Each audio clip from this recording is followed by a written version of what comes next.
Good afternoon to everyone.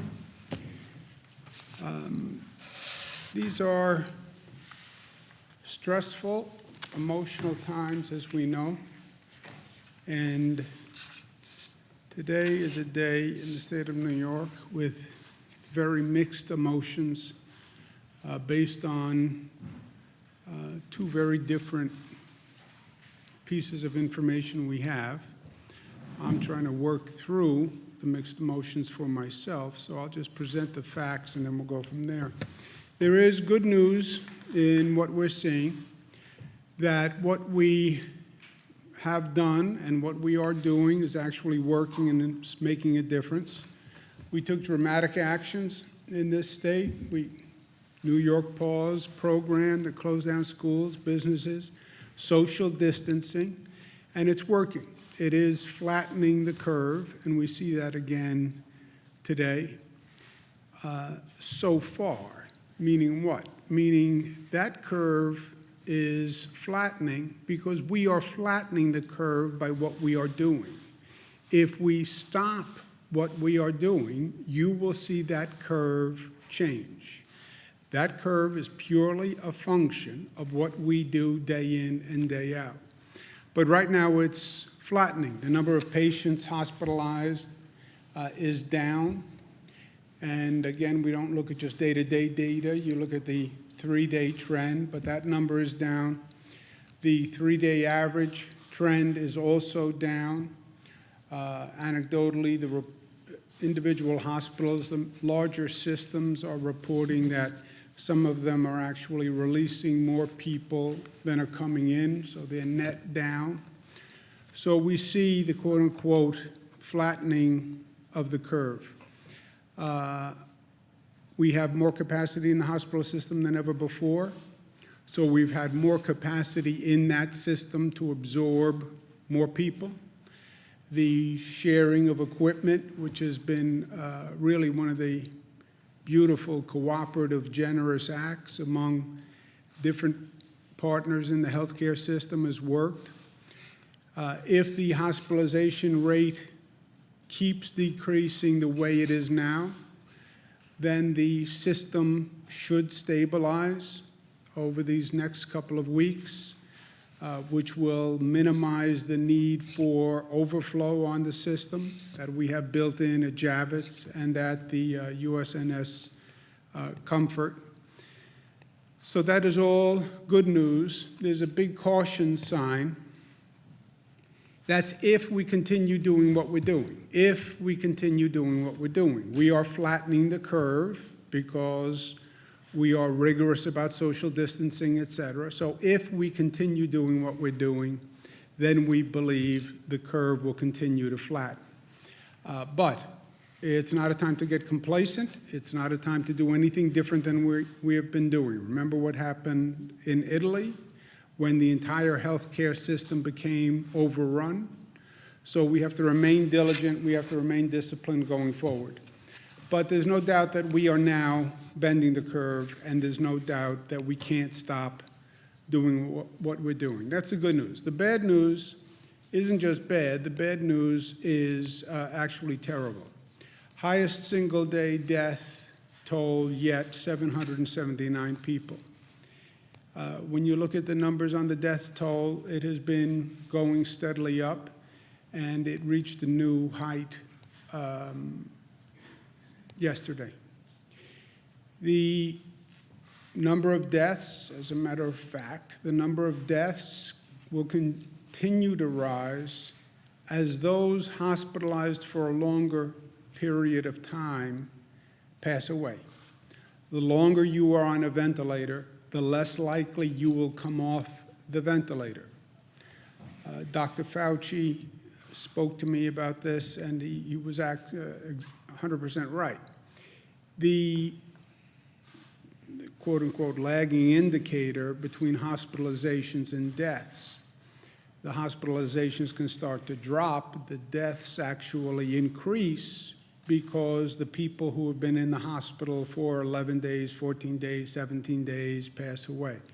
That's what we're seeing. Hospitalizations drop and the death toll rises. I understand the science of it. I understand the facts and the logic of it, but it is still incredibly difficult to deal with. Every number is a face, right? And that's been painfully obvious to me every day. But we have lost people, many of them frontline workers, many of them healthcare workers, many of them people who were doing the essential functions that we all needed for society to go on, and they were putting themselves at risk, and they knew they were. Many of them vulnerable people who this vicious predator of a virus targeted from day one. This virus attacked the vulnerable and attacked the weak. And it's our job as a society to protect those vulnerable. And that's what this has always been about from day one. And it still is about. Be responsible, not just for yourself, but to protect the vulnerable. Be responsible because the life you risk may not be your own. Those people who walk into an emergency room every day and put themselves at peril, don't make their situation worse. Don't infect yourself or infect someone else so their situation becomes more dangerous. Just to put a perspective on this, 9/11, which so many of us lived through in this state and in this nation, 2,753 lives lost. This crisis, we've lost 6,268 New Yorkers. I'm going to direct all flags to be flown at half-mast in honor of those who we have lost to this virus. Big question from everyone, from my daughters, I'm sure around most people's dinner table. When will things go back to the way they were? I don't think it's about going back. I don't think it's ever about going back. I think the question is always about going forward. And that's what we have to deal with here. It's about learning from what we've experienced, and it's about growing, and it's about moving forward. Well, when will we return to normal? I don't think we return to normal. I don't think we return to yesterday, where we were. I think if we're smart, we achieve a new normal. The way we are understanding a new normal when it comes to the economy and a new normal when it comes to the environment. Now we understand the new normal in terms of health and public health. And we have to learn just the way we've been learning about the new normal in other aspects of society. We have to learn what it means, global pandemic, how small the world has actually gotten. Someone sneezes in Asia today, you catch a cold tomorrow. Whatever happens in any country on this globe can get on an airplane and be here literally overnight. And understanding this phenomenon and having a new appreciation for it, how our public health system has to be prepared, and the scale to which we need a public health system. Look at the way we're scrambling right now to make this work. We have to learn from that. I think we've also learned positive lessons. We've found ways to use technology that we never explored before. You have a New York State court system that, thank you, Chief Judge, is basically developing a virtual online court system, which has all sorts of positive benefits going forward. Using technology for healthcare, using technology for work from home, using technology for education. I think these are all positives that we can learn. Testing capacity, which we still have to develop. That is going to be the bridge from where we are today to the new economy, in my opinion. It's going to be a testing-informed transition to the new economy, where people who have the antibodies, people who are negative, people who have been exposed and now are better. Those are the people who can go to work, and you know who they are because you can do testing. But that we've all developed a sense of scale over the past few weeks in dealing with this. There's also lessons to be learned. Why are more African Americans and Latinos affected? We're seeing this around the country. Now, the numbers in New York are not as bad as the disparities we see in other places across the country, but there still are apparently disparities. Why? Well, comorbidity, I understand that, but I think there's something more to it. You know, it always seems that the poorest people pay the highest price. Why is that? Why is that? Whatever the situation is, natural disaster, Hurricane Katrina, the people standing on those rooftops were not rich white people. Why? Why is it that the poorest people always pay the highest price? But let's figure it out. Let's do the work. Let's do the research. Let's learn from this moment, and let's learn these lessons, and let's do it now.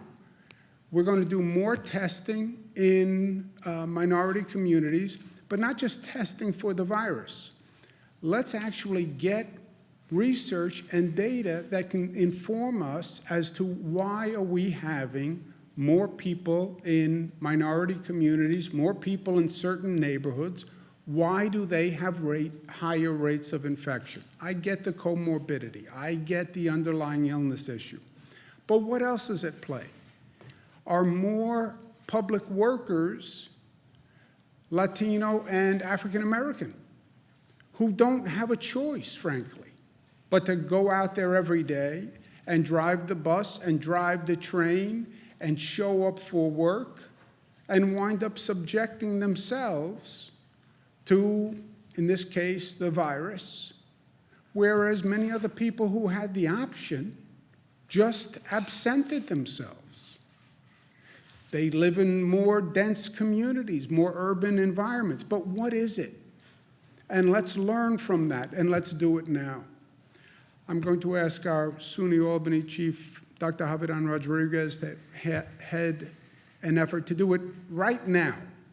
We'll do more testing in minority communities now, with more data research done now. So let's learn now. Department of Health will be doing it along with Northwell.